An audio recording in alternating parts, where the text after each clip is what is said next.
Hello and welcome. You are listening to episode 57 of the Nearly Men Video Games podcast, coming to you from Scotland on Thursday, 20th of February 2020. I'm Colin Little, and joining me today is Garry Hogg-Simmons. Hello. And nobody else. It. We have no Kaczynski.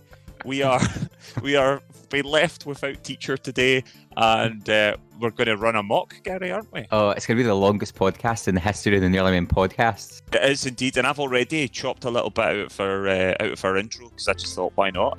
I know. But of course, as you know, we're nothing to do with the video games industry. We don't make them, we don't sell them. We're not even particularly good at them. We are the Nearly Men, and at some point, we've probably kicked our asses online. Yeehaw! Garry, how you doing? I am good. All good in the hood. How are you? I'm good. Here we are. We are regular. Bang on time. And healthy and regular.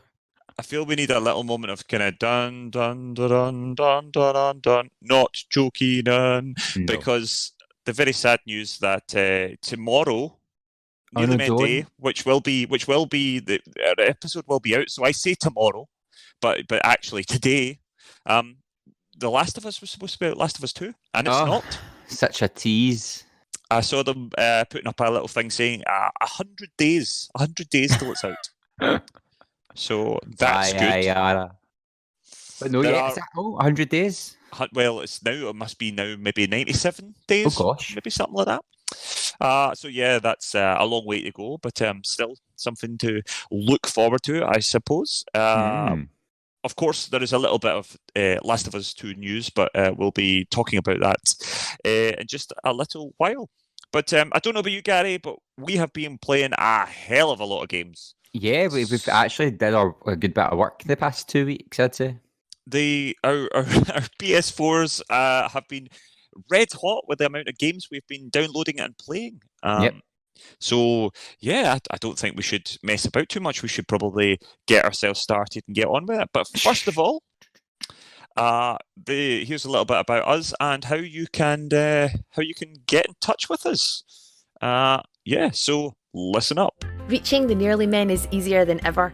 Search for the Nearly Men Video Games podcast on iTunes, Spotify, YouTube, or your preferred podcast player. We stream on Twitch. Follow Colin at Colin_NM. Follow Paul at Paul Kaczynski, all one word. Follow Garry at Blunderboy87. And let's get social on Facebook as The Nearly Men, Twitter and Instagram where we are at Nearly Men, or go old school and email us on info@thenearlymen.com. Need all that again? Links are on our website, thenearlymen.com. So what are you waiting for? Okay, so yep, that's how you can get in touch. And speaking of getting in touch, we've had a few people get in touch.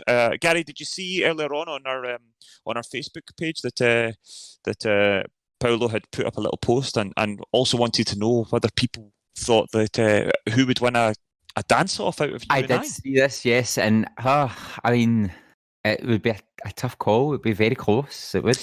Well, Jamsey42 has been in touch, and he doesn't think it'd be a close call at all. In fact, I'm pretty sure he said, sorry, but I think Garry would win the dance-off. So, you'd get second place. Oh, good. Second place out of 2. Yep. Yeah. That's good. That's good. Positive spin. Well, thank you, Jamesy. That was a dagger to my heart. I am blocking you on all social media. You are dead to me. Watch yourself at football. Coincidentally, Garry, we actually know who would win in a dance-off out of the two of us because at my very wedding, there was a dance-off. It was in teams. You decided to go on my darling wife's team, and yes, you did win the dance. I did win, yeah. Actually, I went rogue because I started in your team and halfway through got bored, so switched sides. Aye, well, says more about you than we need to know, doesn't it? Loyalty, what? I know. You weren't a full-blown Nearly Men at that point, so I was not. I just about managed to forgive you, but you ever try that again? Oh no! If it was these days, it'd totally be a Nearly Men. Good. Will you remember that? I will. Well, without Mr. Kaczynski, I think it's time, and I'm going to have to try it now. But it's of course time for news. Oh, that was good. Yeah, that was pretty good. I don't think we need him. I don't think we need him. Dead weight. I mean, he's going to edit all this nonsense that we've put together afterwards. So, we'll not that need him for that. Post-production. Okay, so first bit of news, very topical this. We were, of course, talking about The Last of Us 2. One of the things people were very excited about was heading to PAX East, which is taking place in Boston next week. And, of course, the big thing was that PlayStation were going to be there and people were going to be able to book in chances to play The Last of Us 2. However, a couple of days ago, there was a development. This is best summed up on an article on Eurogamer.net from Tom Phillips. And he says, today, Sony Interactive Entertainment made the decision to cancel its participation at PAX East in Boston this year due to increasing concerns related to COVID-19, also known as novel coronavirus. PlayStation said in a statement, "We felt that this was the safest option as the situation is changing daily. We are disappointed to cancel our participation in this event, but the health and safety of our global workforce is our highest concern." PlayStation were due to use PAX East to show a playable demo of The Last of Us 2, which had previously asked fans to reserve a spot for via the PlayStation app. There is no word yet of when it may resurface. Other games due to be hands-on there from Sony's side of things were Final Fantasy VII Remake, Dreams, Iron Man VR, Neo 2, Doom Eternal, Spelunky 2, Persona 5 Royal, Predator Hunting Grounds, and more. So that's a big chunk of good games. Well, it's a lot of things. I saw a few folk online throwing some shade at Sony, basically saying that Sony had pulled out because they didn't really have anything to show. Because really they only had... Clearly, there's nothing coming out for like anytime soon. I mean, that's just some angry noob on the internet, but I kind of get the point that a lot of those games that they were showing off aren't necessarily exclusives. Well, Neo's an exclusive. I think Iron Man VR might be an exclusive. Obviously, Dreams is an exclusive. Yeah, 7 Remake's exclusive for a year. Yeah. Persona 5 exclusive. So there's quite a few. Yeah, absolutely. Yeah. I suppose, but with the absence of The Last of Us 2, there's not a big announcement. Yeah. So, but that said, I guess this is just an interesting one, and of course other people are saying, well, there's no sign of coronavirus being in Boston, but I do take the point people are travelling from all over the world to go to this conference. I suppose the risks could be high, and if a game company or a console company are wanting to look after their staff, then I think fair enough. They're obviously certainly taking it pretty seriously. It does make you wonder what's going to happen with PAX East, though, because obviously Sony's not at E3 anymore. They're now not going to be at PAX East. Are these big conventions in trouble? They seem to be slowly dying away to smaller kind of events. I saw that Jeff Keighley's no longer going to be presenting and producing E3 this year as well, so that's another nail in their coffin. Golly. I think E3 is going to change quite dramatically in the years to come. Gary, you've got some Batman news. I do. So it's just this morning on the way to work. I seen a link on the Facebook, and this is an article on GameBite.com written by Larry Jackson. And the headline is what caught my attention was leak claims next Batman Arkham game will be a series reboot. Oh. So the working title, or the rumoured working title of the next Batman game was Batman Arkham Legacy. And there was lots of rumours on it, and it was meant to be, you're the Bat family. You get to play as different members of the Bat family afterwards, after the end of Batman Arkham Knight. But now the rumour is that it's rebooting the whole series, so it's taking it back to the beginnings, because it's also going to open up the DC gaming universe. Ooh. And the rumour is then there might be like a Wonder Woman game and a Superman game. And I was discussing this earlier with Kevin, friend of the podcast, to which I was like, but the game is about metahumans, it'll be so boring. I was like, I find, because they're so strong, it's like, that's why Batman works, because when he fights goons, there is still the element of a metal pole to the head will kill him. Yes, absolutely. Whereas Superman, Wonder Woman, The Flash, those games are going to be very different compared to an Arkham game. So it's a bit of a mixed feeling for me, this claim, because I love the Arkham series. I even loved Arkham Knight. And to go back and wipe it and be like, let's start again, I'm like, really? Really? It's an interesting one, yeah, because, as you said, if you're the most powerful creature, but how on earth does a game work unless they do that thing where you start off really powerful and then you lose your powers somehow? And I just think that always becomes a bit contrived. Yeah, the stupid reason. Oh, everyone's taking super medicine that makes everyone strong, and you're like, oh, shut up. Or they've shut themselves off from the Force. Yeah. Don't get me started. Don't get me started again. I can feel Paul rolling his eyes in post-production. Yeah, he can try. Finalist for his Game of the Year. He knows nothing. How do you feel about that? If it was a reboot, Colin, were you an Arkham series fan? Loved Asylum. Didn't play an awful lot of City. Platinumed Night. Oh no, well I didn't platinum because I couldn't get that last one. I've got one trophy, that Brutality 101 if possible. That is I've got every other trophy.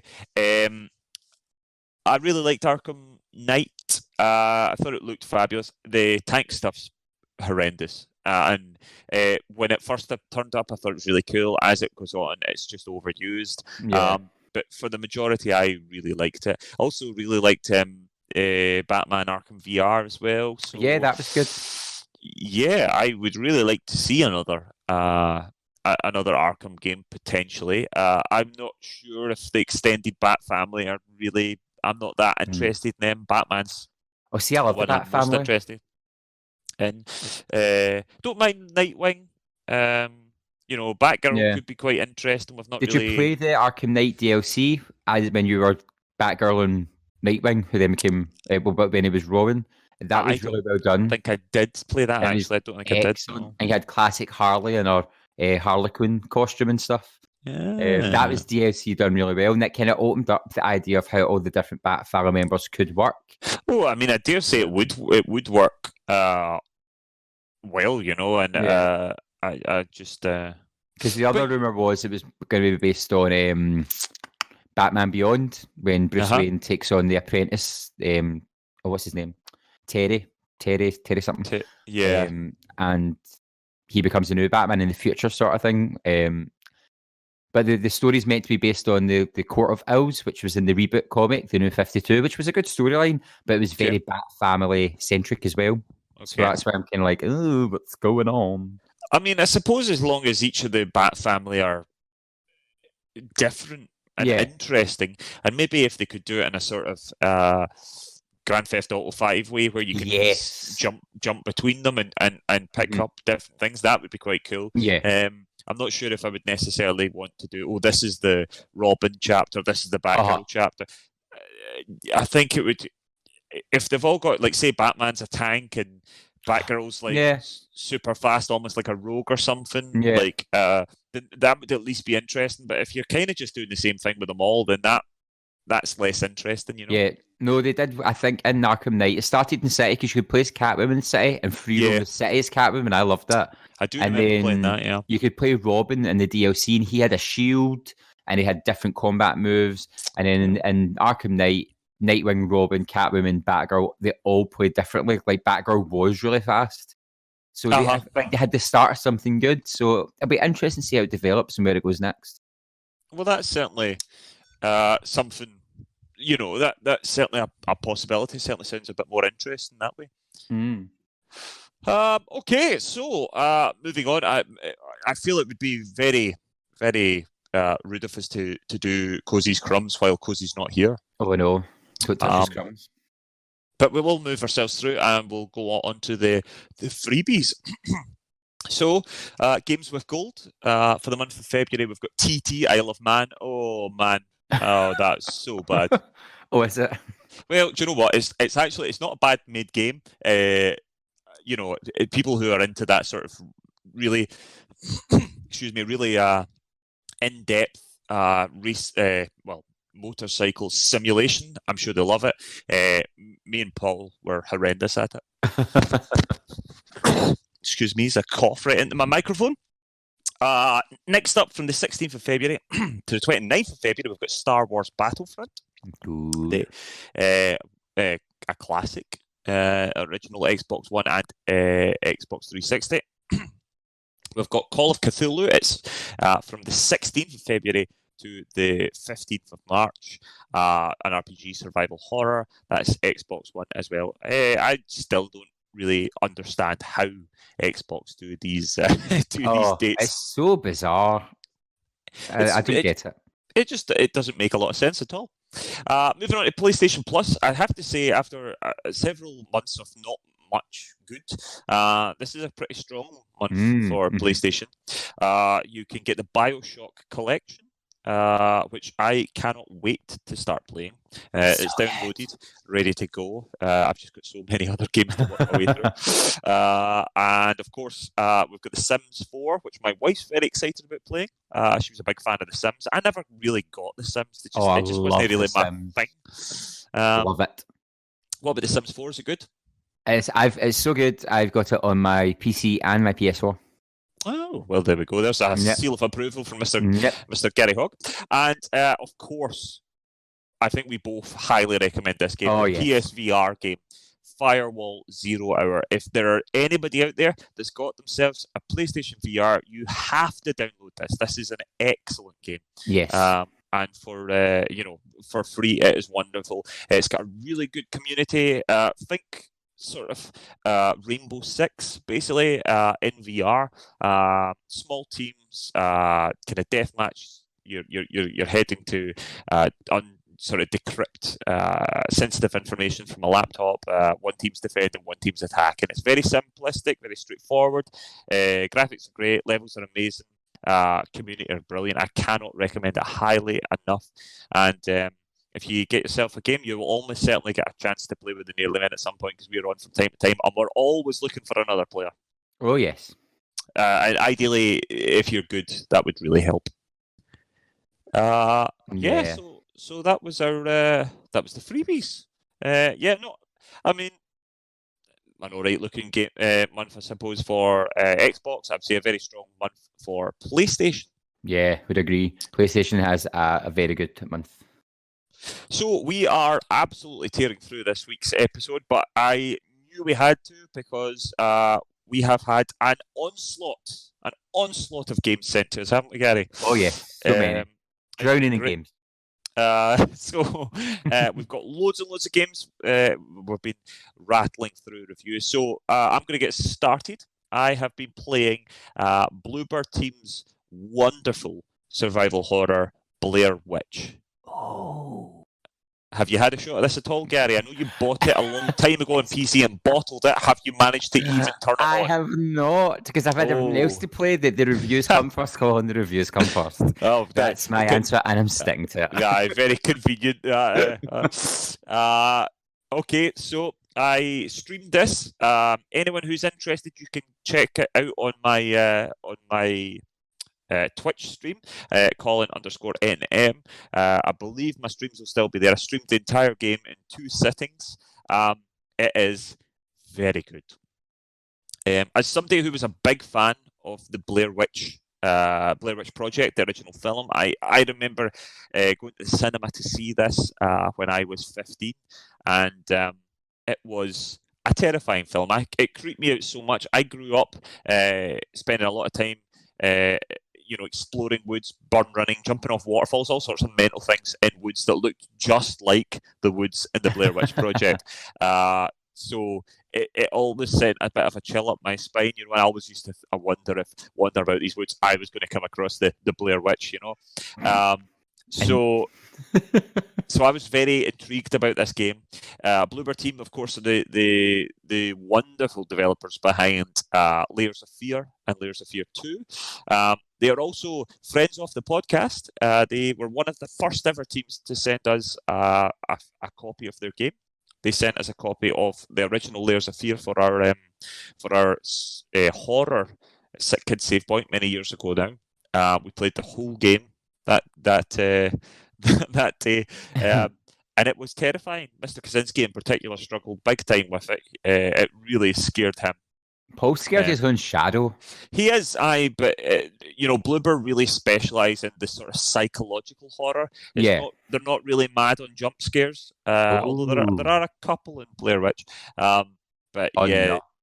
The great thing about Layers of Fear in the past was you would like turn round, and as you turned round, say the room that you were in, as you turned round, the room changed like completely and stuff like that. Really spooky stuff. And there's an element of that in this.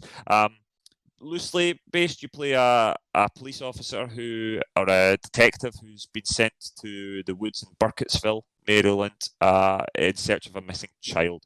When you get there, you and your dog, the wonderfully named Bullet, you pick up a radio and you speak to the local sheriff who's already out on the hunt for the young boy, and you're coming to help look for him. But it's actually the sheriff. I feel sick at the thought already. So as you're headed out there, you're talking to the sheriff on your walkie-talkie. You've got the dog. The wonderful mechanics. The Bullet, you can send him looking for stuff. He also becomes really important later on when things start to get a bit dangerous. It plays very much like a sort of first-person sort of walking simulator. There's some puzzle solving. None of the puzzles are particularly complicated. It's got a really nice mechanic as well. Later in the game, you find not too late in the game, you find an old school video camcorder. Like the one in the film. And you find around here these little cassette tapes, and you put in a cassette tape and you play footage, and you might see the young boy Peter, or you might see some camper or what have you, somebody wandering about in the woods. At one point you see a horrific murder. And what you'll notice is that people in the videos might put something down. There's one point when a baseball's dropped on the ground. If you pause the tape at a certain point, those items appear in the level. Oh, that's cool. So for instance, that baseball, it's dropped on the ground, and you pick it up. It is spine chilling. Later on in the game, you might see you might come to a door that's locked, and then you see a video and say this scary guy's going in the thing. He opens the door. If you pause it at the point the door's open, you bring the camera down and the door's in front of you wide open. Ooh.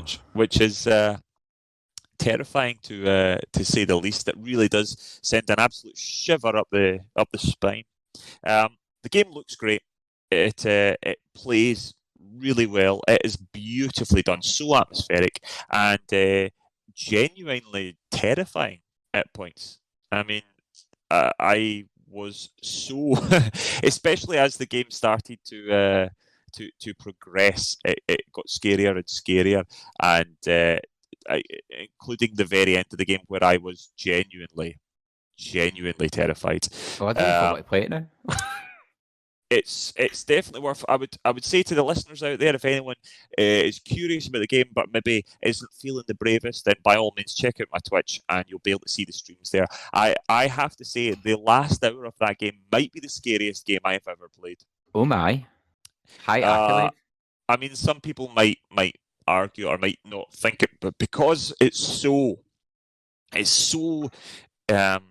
evocative of the film, and a film that did creep me out, and it's very like the end of the film in a lot of ways, although it's got its own sort of twists and turns compared to the story. It's genuinely terrifying. I absolutely loved it, and if you're a horror fan, which Gary, I know you are, I am. I would highly recommend people check out Blair Witch by Bloober Team. Awesome. And a big shout out to our friends at Bloober who have yet again absolutely pulled it out of the bag. Boop, boop. So Gary, that's your next order. Once you've got all these reviews out of the way, you need to get straight in. So I've played another game, but I think what we'll maybe do is actually, Gary, I believe you've been playing a game, so why don't you tell us a little bit about Underhero? So Underhero is, in a word, I'd describe it as wicked. It's just wicked because it goes back to a time when wicked was a cool word to use. Okay. So it's got this really retro feel to it. So it's got the old kind of 16-bit look, but really polished. and it's so vibrant looking. So as soon as you start it, it just captures your imagination, and it starts really tongue in cheek. It really pokes fun at itself. So you start as this hero with a talking sword who's away to save the princess. And the game's like, and the hero always wins, and this happens all the time, and that's how the story goes, including this story. And then it starts, and you're kind of like, okay, so it's kind of teaching you how to play. So you're doing your running, you're doing your jumping, and then as you enter the next area, it goes to kind of like a cutscene. So not like a cutscene we're used to these days, but it cuts to a different part of the level, and you see these minions, so the bad guys, and they're discussing, and it's so funny. It's just so daft. They're like, why are we doing this anyway? We're bad. We're the minions. We're gonna get killed. We always get killed. The guy comes up, he kills us. The big bad guy dies. The princess goes home. What's the point? So they're having this big argument. Where another one's setting a trap, and they're like, why are you setting a trap? The traps never work. This is pointless. Let's just leave. Let's just go home. So when that happens, you start to think, all right, this game's not going how I think it's going to go. And Absolutely. as the hero, you just swagger into this room and you bump into the minions, and they're like, oh no, it's the hero, help us, what's going to happen? And then they quickly realise the third bad guy's missing, and the trap is sprung, and the trap falls from the ceiling, and it obliterates the two bad guys, but also the hero. Oh. And it's not like you don't see it. There's like blood pouring down the screen, his little arms hanging out the trap and twitching. And you're just like, what's going on? And then the sword handle's like, oh no, what's happened? So he charges this little minion guy to look after the sword handle and take these 3 key items. And then you're taken to the big bad boss man who lets go of the princess. And he's like, okay, you go away. We don't need you anymore. The good guy's dead. See you next time. Bye. And and then the story begins because this minion has been challenged with saving the world. Okay. And you go from there, and it's so fresh feeling. It just takes everything you expect from that type of game and turns it up in its head. What does it play like? Is it like a roguelike? Is it So it's a side scroller platforming game for the main game. So you're kind of walking around the world, interacting with other characters, moving from screen to screen, Metroidvania style. Metroidvania, that's what I was wondering. Yeah. And then when you meet bad guys, it goes into like an RPG combat. So there's no like big battle change. It basically just the button layout changes, and enemies can attack. They can do a high attack and a low attack. So you can jump to avoid the low attack or duck to avoid the high attack. And when you attack, you've got a stamina bar. And if you go below 3 points of stamina, you get exhausted, leaving you open to attack. So it's very simplistic, but very, very effective because you've got to time it. It's almost like a rhythm game. So you've got like jump, duck, attack, attack. And the bad guys can run out of stamina as well. So it leaves them open for longer. I think as the game keeps going on, I'm going to unlock either different weapons or different forms, because one of the images is him wielding a mace, and I don't have a mace. So I'm thinking as the game goes on, I'm going to start to get more powers, like typically you would in an RPG or that kind of stuff. And it's been delightful so far because it's just taking everything I expect and flipping it on its head. And it is quite dark, which contrasts the brightness and the colourful environments and the childlike whimsy of it all, because you're called a kid in mask. They're kids. It starts to make you think, is this kids playing a game and it's just imagination? Or what kind of world is this? Like the big bad boss, his room's made up of like teddy bears and stuff. So there's this weird... It's going to be interesting to unravel the story, but the first couple of hours I've played have been amazing. Very entertaining.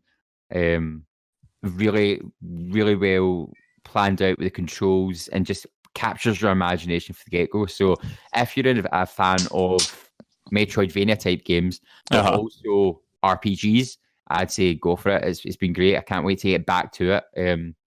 It was one of those games, as I started it, I was like, this is going to suck, or this is going to be amazing. And it's amazing. Oh, brilliant! Yeah, it sounds really cool. Actually, I didn't know a lot about it myself. I do remember seeing it. I think I've seen some screenshots of it, and it does have a sort of Metroidvania sort of look to it. But very much sort of like 16-bit or what have you.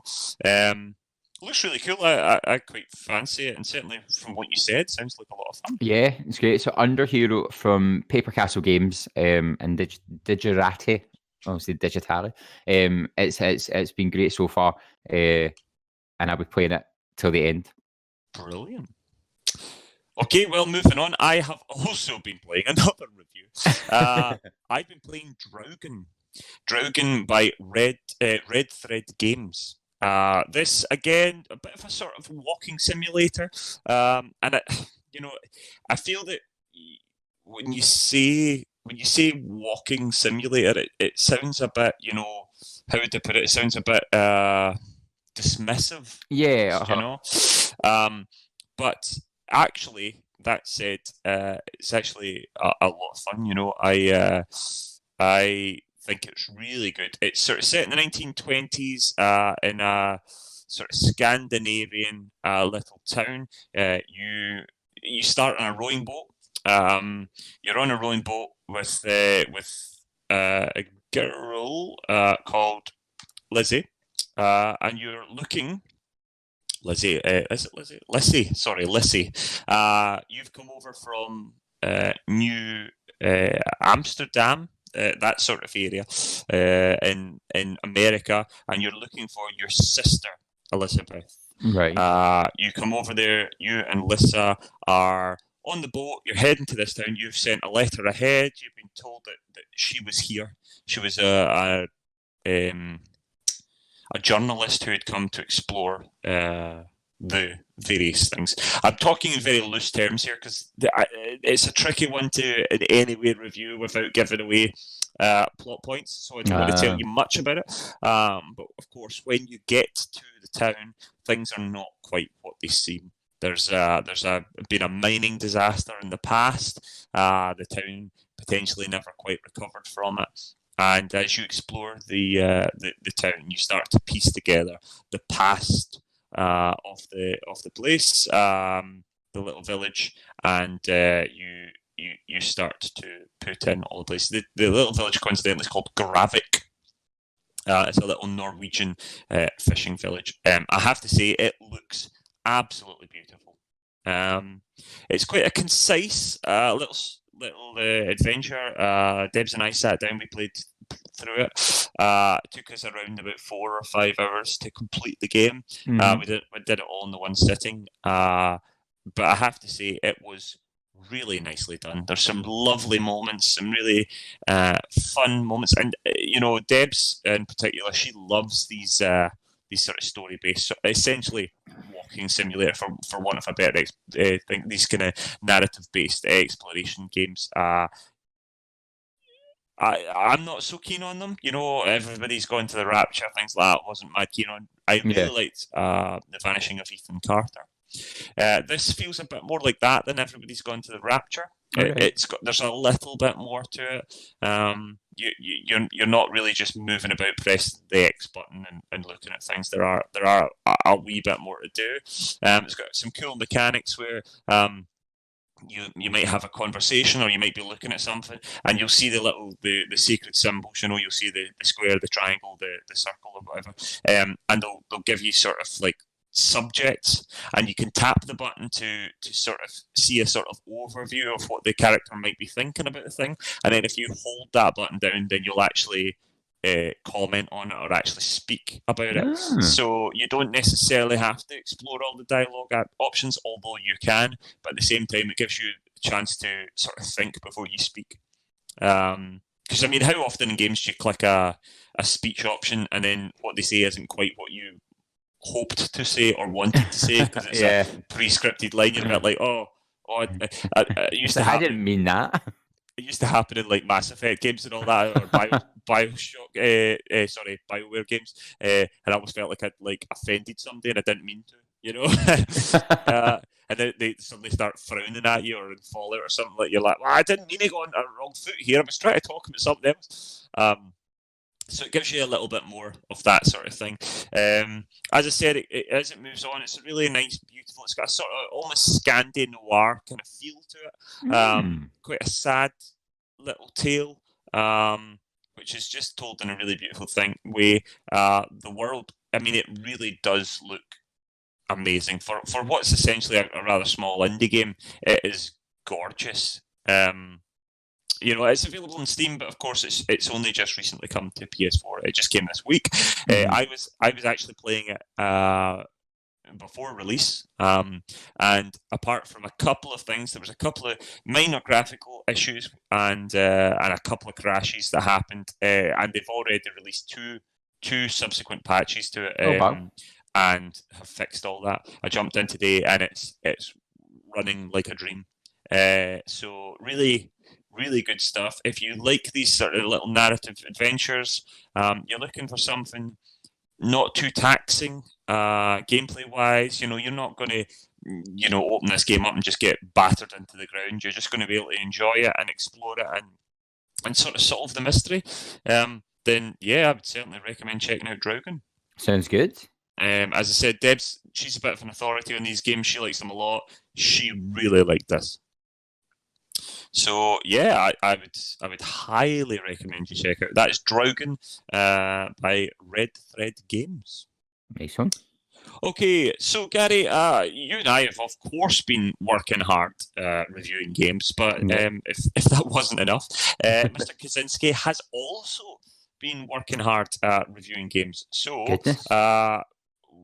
we decided rather than letting him just get away with everything, we thought we might as well put him to work. So he did pre-record a little bit, which we're going to hear from now. So, Gary, what do you think? Shall we hear from Paolo? Oh, if we must. Exactly. Right, let's hear what he's got to say for himself. Howdy, howdy, howdy. Thanks, boys. I'm just sneaking in here with a little pre-recorded message. Sadly, I cannot make recording today, so thought I'd just drop a quick line saying some of the games that I'd played, and I'm going to be fairly brief because I know the guys have got loads to talk about, and they're probably running well over time by now. They'll have said before they started, like, let's keep this to an hour because I've got to go away, I've got to do this, I've got to do that, you know what I mean? And my estimate is maybe about an hour 15 by now, by the time I'm squeezing in here. So let me keep it brief. Basically, I've been playing loads of games. We've been really lucky that we have had loads of games thrown over to us. I'm going to start with AO Tennis 2. Australian Open Tennis 2, I believe that is. And that was sent over by Big Ben Interactive and Big Ant Studios, and is obviously the sequel to AO Tennis. And do you know, this might be, well, it's certainly the best tennis game that I've played in a long, long time. For some reason, tennis games used to be really, really good, and they've got a really good feel to them, and then for a real period of time they went really wonky and just kind of, I just never quite felt right. There was no weight to shots. People bounced about the court, and the physics was all wrong. But with AO Tennis 2, there seems to be a real improvement on it, and it's quite fun to play. It feels right, and it plays fun. It's fun to play. There are a few irks with it here and there, as you get with all these kind of sports games, but one of the major selling points of Australian Open Tennis is that it's got a huge user content input to it, so you can create characters and upload them, and even create venues and different things like that. So even though Andy Murray isn't in the game licensed, he has been put up there by user content. Likewise, people like the classics like Andre Agassi and things like that. So, the players are there if you want to play them, even though, this game doesn't have the budget of FIFA or Madden, things like that, and they can't afford all the licenses. So it is quite bare minimum. They've got Nadal, and they've got a couple other players who I can't remember off the top of my head, but, it's a handful of players rather than, your full roster that you would get at Wimbledon or whatever. But it is fun. It's got all your grass, your clay, your hard surfaces, different competitions. Australian Open is the only licensed competition in it, And it's good fun. It's good fun. One of my main gripes, and this is the same with Madden and things like that, and it's only a gripe to me, but it could be a bonus to someone else, is that it just takes so long to play, and that's not necessarily an awful thing, but it's just that I'm fairly limited in the time that I've got to play, and if a match is going to take me any time between 30 minutes and 45 minutes, then I'm not going to get through many matches a night. And there's when you begin the career mode, there is you play 3 qualifying matches to then get into the quarterfinals and then play the semi-finals and the final. So the amount of time I've got at the moment, I'm not going to play a whole tournament in the space of a night. But that is when it's put to 3 sets per match. As tennis aficionados should know, it's 5 sets for the men, 3 sets for the women. But I've set it to 3 just for pure speed. You could set it to 1, and it's just a 1-set game. Whoever wins that set wins. But I do like the idea that you could drop a set and come back and things like that. So I want to keep that alive a wee bit. But yeah, I mean, it's fun. The bottom line is it is fun to play, and it's good. I've not yet played a 2-player match. I've not played online, and I've not yet played someone on the couch, which I'm keen to do before, and I think I'll maybe do that before I speak about it next time. To see what it's like. But it is good fun, and if you like tennis games, there's very little out there for tennis games at the moment, so if you like tennis games, pick it up. It is good. It's good fun to play. Another game that we were given was Drones Champions League. That was sent over by THQ Nordic and made by Drone Champions AG and Climax Gaming. And I got introduced to drone racing purely by random. I stumbled across it late one night on one of these Sky Sport Mix channels or whatever, one of the free ones, and it was drone racing that was on it, and I was fascinated by it because it was so fast and so it was so hyped up. I'd never know. I knew drone racing existed, but my image is people standing in a field, moving drones about, maybe like almost like kind of crufts going over barriers and maybe through hoops and things like that. This is awesome. This is Octo. It's late night kind of ESPN type stuff. Bright neon lights, flashing lights, loud music. Lots of cages, different things like that. And it was fascinating to watch because it was these guys, very skilled guys, doing very fast manoeuvres with these drones and flipping them and turning them around corners. And obviously with drone racing, you can only see your drone, so that a lot of the time you've got almost like a VR headset on, so you can see the camera on your drone and you can see how to fly it. But I mean, some of the skill of these guys is unbelievable. So when I saw that there was a game of this, I thought I'll have to try that out. And they sent us it over, and I gave it a go. And it's okay. It's all right. It's got a number of modes of control in it, and the basic control is your arcade mode, and that is you push the right stick to go forward and the left stick to steer it. Essentially, that's how it is. You can strafe with the right thumbstick as well as go forward, but that's essentially it.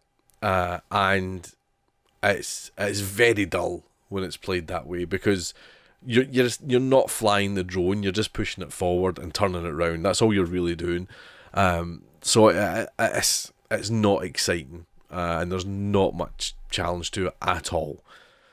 The moment you then switch controls to what's called acro mode, and that's essentially like you're flying a drone. You can actually link this up if you've got it on PC. You can link up your drone controller into your PC and fly it with your own controller, which is great. Which I'll come to in a second. But it's the other end of the scale. It is unbelievably difficult, and you're really all fingers and thumbs. And all it is you just need to take the time to practice and learn how to fly a drone. Realistically fly a drone, because it is its pitch, its yaw, its roll, and it's not instinctive. Flying a drone is not instinctive. what your thumbs do. You think you could fly it because you do flying games or whatever on your DualShock 4, but it's not like that at all for a drone. It's almost back to front, and you don't push forward to go. It's all about throttle and pitch, so you have to tip your drone downwards and throttle up to make it go forward. Otherwise, it just goes up high, just goes up straight up. So I mean, it's tempting to as a hobby get that right and learn how to fly a drone, but that would be time consuming. And if you want to play a video game, then it's just all you want to do is switch it on the arcade mode. If you can't fly a drone, you want to switch it on the arcade mode and just batter about with that. And to be honest, it's not that fun at all. Again, I've yet to really have much multiplayer interaction, purely because a lot of the multiplayers are proper drone flyers who are doing it in this acro mode. Because you can, what I was going to say was you can actually qualify for the Drone Champions League playing this game. I believe, anyway, from what I can see, is you can actually enter like a draft and play the game. And if you're getting so good at it, if you can prove that you can fly a drone, I think you'll be invited to proper competitions and fly real drones and different things like that, and be involved in the big leagues, as it were. So it's great for that kind of thing, and it's great for entry point. If people can't essentially get to qualifying meets because of transport or whatever, or travel, then it's great for that idea that you could essentially pick up and play that and then get invited to play a competition. So it's great, but your average gamer is going to really be frustrated with this unless you can fly a drone. So yeah, basically, if you can fly a drone and you enjoy that kind of thing, pick it up. If you can't fly a drone, then I think you're going to be quite frustrated and you'll want to stick it on arcade mode, and it's just too easy. It's just too easy, too straightforward, too bland, and you'll never win a race against anyone else because they'll all be flying properly. Another game we've got here is Hunt Showdown. Now, I'm not going to speak long about this. I'm already at 10 minutes here. So Hunt Showdown, I have done the tutorial. That's all it is. This was made by Crytek and sent over by Koch Media, the good friends at Koch Media. And I've done the tutorial, and it is terrifying. It's terrifying. We are hoping to stream this. I know Gary Hogg-Simmons is going to be into this. Colin's going to be into this, I think, as well, because it's cowboys. It's cowboys and monsters. So, I mean, to get my two fellow nearly men to play a game with me, that's probably the best thing I could ever get. So, yeah, I think we're going to stream this. As I say, I've only done the tutorial. It was entertaining, and the prospect of it is really quite cool. So I'm looking forward to playing more of that. And finally, we have got Dreams. Dreams has been made by Media Molecule and Sony, and I dipped my toe into this and literally dipped my toe. This game is beyond comprehension of huge. So Dreams is you can either create a game or play the creations that other people have did or made, and it's really quite. I mean, it's going down a rabbit hole. It's a wee bit. The controls are a wee bit difficult to get your head around at first. Once you do, you start to get used to them. I've not created anything yet at all. I've literally just kind of looked at it and went, that's for another time. But I have kind of dipped into other people's creations, which vary from, simple things. You could do something like a painting, or you could do a short film, a music track, a music video, or an actual game, or a full game. It's been in early access for ages, so there are loads of things to play about with at the moment. I've got real hope for this game, and I hope it's something I can keep dipping into, and maybe we could bring something like a Dream of the Week kind of thing to the show. But it's I mean, it's pretty good, and it's vast. There's kind of no end to the dreams, really. So they're going to keep coming as long as people are playing it, and Media Molecule themselves are putting stuff into it as well. They've actually got a 3-hour kind of game with it that you can try, and it shows you, it kind of showcases what the game can do. So I'll play through that first, I think, and then really start to wonder if, could we create something, or, it's just fun even just dipping into the dreams that are coming out, and I think it's every week or every month maybe, they've got a community-based event where you can submit creations to a theme. So one of them was like love for February, as you can imagine, Valentine's Day and things, and there was New Year, and science fiction was another one, things like that. And you get to see the some of the picks basically and vote for them, and then whoever wins. And I presume just get respect rather than anything else. But it's got real hope, and it's really huge. And I'm going to wrap this up just now because I'm aware I'm well over time. So I'll be back next week or a couple of weeks. Talking more about the Australia Open tennis, hopefully lots about Hunt Showdown, and maybe a few dreams in that as well. But I'll pass you back to the boys. Thanks for listening, and I'll see you next time. Thanks for that, Paolo. So he's been working really hard at work. Gary, you've played a couple of these games yourself, haven't you? Yes.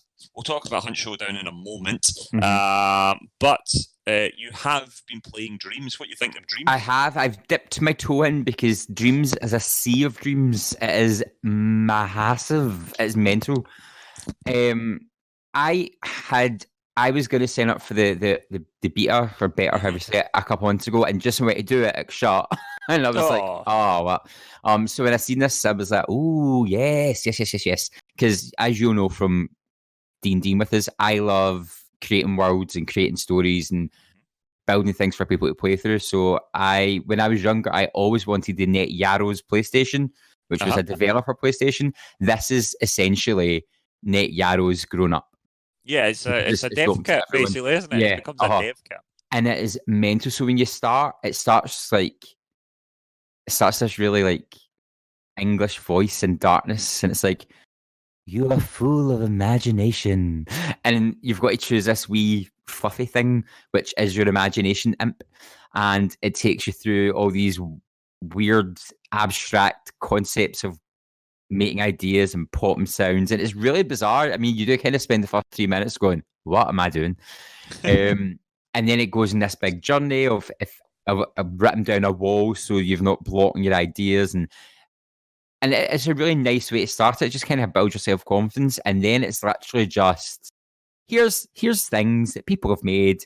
Go have fun or make your own. And it is mental. People have built, so one you'd like, someone has built the whole introduction to Star Wars A New Hope. Oh, yes, I did. I think I heard them talking about that on Kind of Funny on PS I Love You. Sounds really cool. It's nuts. Really cool. Someone has rebuilt Sonic. Someone has rebuilt Yoshi's Island on PlayStation. I don't know how long they'll be up because of copyright, but it looks like... And I didn't try them because I was just trying to flick through. My eyes were like the size of saucers. I was like, I want to try that. I tried a little RPG game, which was fun. I tried... Where's I tried? Somebody's built Spider-Man, and like it's got the web-slinging mechanics, and I'm just like, what? I was like... How have people done this? You can make games, you can make films, you can make music videos, it's just this world of, you want to do something, you can do it. Yeah. I can see myself getting lost in it for hours and hours and hours. It sounds really cool. I mean, I was always a big fan of Media Molecule stuff. I enjoyed Little Big Planet, Little Big Planet 2. I didn't play a lot of the third one, but yeah, these guys are amazing. And what they give players the chance to do, and the creators that do it are really amazing. Paolo suggested in his little recording there that we might start doing a dream of the week or whatever. I think there's every possibility that we'll be doing that as we check things out. Looks really good. But no, it's got so much potential, and it's so big. It's a wee bit daunting. Like, you do go, I want to play that. Oh wait, is there something else? And you start favoriting things. I think I favorited like 53 things in an hour because I was just try that. Oh, try that. Oh, try that. I could imagine. I certainly could enjoy that, and I think it's quite cool that it does let you do that. Sort of like you can curate or you can add lists and add things. I think. Yeah, with the PC, I believe as well. You can find things on the PC and add it to your play later list and all that sort of stuff. Because that was my next bit of homework. So I only got to dip my toe in, and I was like, how did people? I was like, they must have used something except the PS4 to get things looking like that. So here we go, Gary Hogg-Simmons, video game creator in the future. Yeah, absolutely. Well, I can't wait to see what people have explored. As I said, I thought when we got the codes, I thought, well, I'll give Paolo wanted to try it. I knew you'd fancied it, and I was a bit like, well, I've got an awful lot on. At the moment, I was like, I'll leave it to you guys, but at some point, I'm definitely going to have to drop in and check it out. Oh yeah. But the game I really wanted to talk about is Hunt Showdown. Now, Paul touched on it. Paul has, of course, talked about how terrifying it is. We only just got this. It's only just come out. The servers weren't live for a while, so we've not really had a chance to properly play it until now. We've all basically just done, much like Paul, the little tutorial, and I have to say it was terrifying. Oh yeah, like when Paul said it was terrifying, it's like, you're just a big Jesse Biscuit. We know this, but oh no, Even I the was ducks screaming. are scary. Oh, the crows. It was the crows that had me screaming and shooting in the air. I was like, what's behind me? No, it's good. I played that tutorial, and I'm good at shooters. I like that sort of stuff. That's definitely, Paul's right. It's cowboys and monsters. It's definitely my kind of thing. But it's scary. I wasn't expecting it to be as scary as it is. Yeah, I had doubts, and see when you went into like barns and houses, that's when it got even worse for me, because I was like, I don't know how to get out of this. And there's this sort of mechanic where you sort of like you hold down the R1 button, and it makes you detect where like clues are and all that sort of stuff. You see this kind of weird blue glow, and yeah, quite often the glow was inside the house, and you're like, I don't want to go into that house. Feeling of perpetual dread. That was scary enough, just like that, with the sort of zombie characters and the big spider and all that sort of stuff to fight. But there'll be actual other players there to kill you as well. Yeah. And it's permadeath. You die and you're out. So yeah, I find that the higher the hunter mechanic, which was really interesting, because then if you spend ages developing that hunter and then they die and you're like, oh, what? No, it's quite. I'm looking forward to when we get proper into the online, seeing how that all works. Yeah. Well, for the listeners out there, if you are interested, we will be streaming this next week. Yes. Keep an eye on our social media. We will be able to tell you exactly when. We'll keep you up to date, but we're going to try out the trios. The three of us, we've all got the game. They were incredibly. I think it was Koch Media. I'm sure Paolo said so on the thing, but they were incredibly great, generous to us. We managed to get 3 copies of the game. We are all going to play it. We're all going to stream it live. You'll be able to check us out on our Twitch and be able to see how we do. I think there will be a lot of screaming, Gary. Oh yeah, absolutely. Paul should hopefully do the most. I mean, we're hardy boys, but I think I will definitely be giving it a good yell or two. Yeah, I mean, well, Paul, as you said, Paul's the big wuss. But I'd say purely you're the screamer. I would say I'm quite reactionary. Gary's streams and horror games are very NSFW. Oh yeah, absolutely. I think nobody should hear. So any minors, don't watch. Yeah, don't watch. Maybe swap to Paul or my stream for that. Although we'll all be on a group chat or whatever, so you'll be able to hear everyone who says anyway. So that's I'm really looking forward to that. So if you like the sound of that, then please do check us out. You can, of course, keep an eye on our social media and be sure to give us all a follow on Twitch so that when that stream comes live, you'll be able to see us. If you don't know how to find us, here's how to do it. We'd love to hear from you. Find us on Facebook as The Nearly Men, Twitter and Instagram, where we are @NearlyMen, or email info@thenearlymen.com. Chops, a few people have been in touch. Yes. The aforementioned James A42, who of course was throwing shade about my dancing ability. He has been in touch. We asked him what he'd been playing. He has said, tried Neo, failed Neo. Had a go at The Sims 4. Yeah. James A, I'm not, I mean, I admire your trying, but Neo's probably not actually your kind of game. Neo's a tough cookie. I can't wait to play it. I've not played it yet. I didn't really want to mix it up with Sekiro, so I'm sort of playing Sekiro now, and then I'll play Neo. They're very different. I play both now, I think they are very different. I think it's more thematically, they are different types of games. Yeah, which is good. But the other issue is when I play games that are different but kind of similar, I sometimes mix up control systems or because I suddenly go, oh, where's this and that, and then I realise that I'm playing the wrong game in my head. But it sounds great. James, he's also playing Sims 4. Nice to know he's had a wee go. Hope he's enjoying that. Mick's been in touch. He's getting his Bioshock on. Ooh. Yep. Getting my Bioshock on. Played the first two, but not the third, Gary Hogg. That was one of your games of the decade. It was indeed. It will be a glorious time. I hope you enjoy it, Mick, because I love it to pieces. Booker DeWitt. That's the character's name, isn't it? That's the character's name. Cool name. Booker DeWitt. Jamie Simpson's been in touch. This is Jamie Simpson, who we weren't sure if that was actually Gary Hogg, and Jamie Simpson and Gary Hogg were the same person. I'm not sure.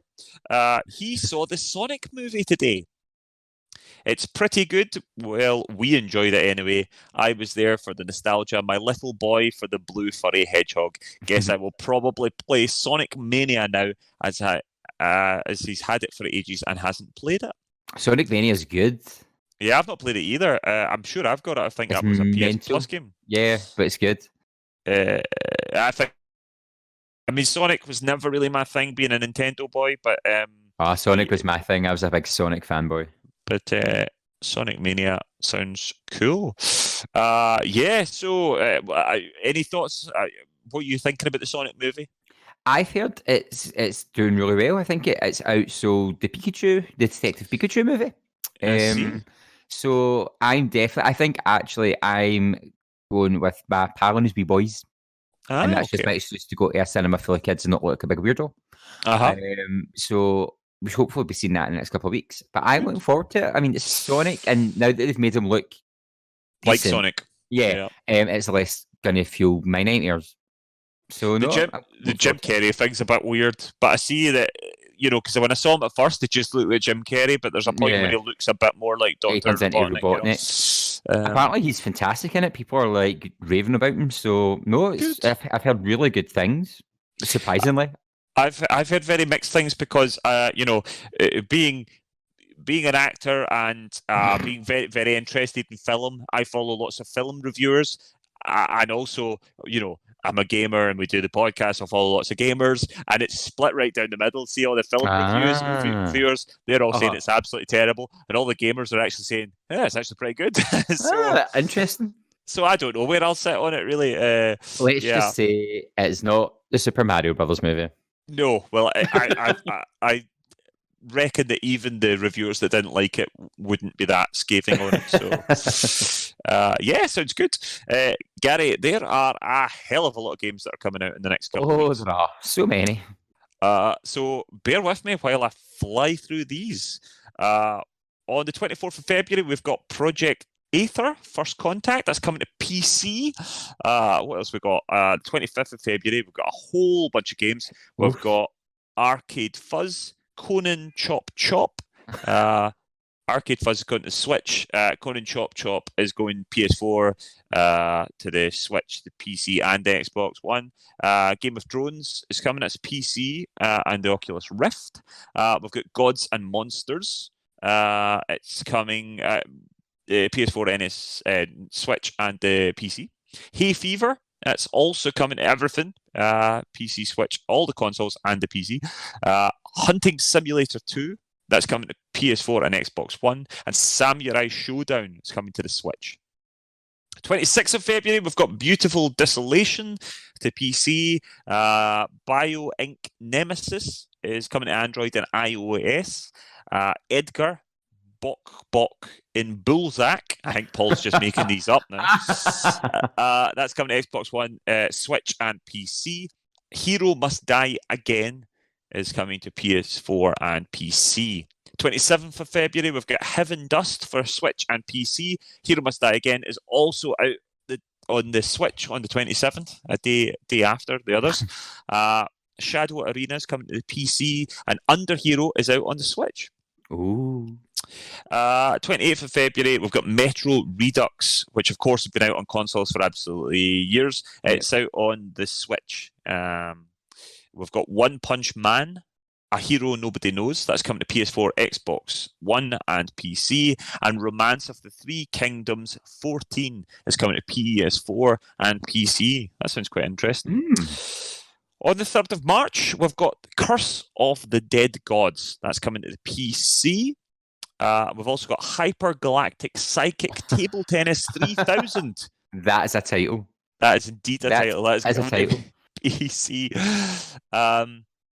And then on the 4th of March, we've got Baron Fur is Going to Fly. That's going to the Xbox One, the Switch, and the PC.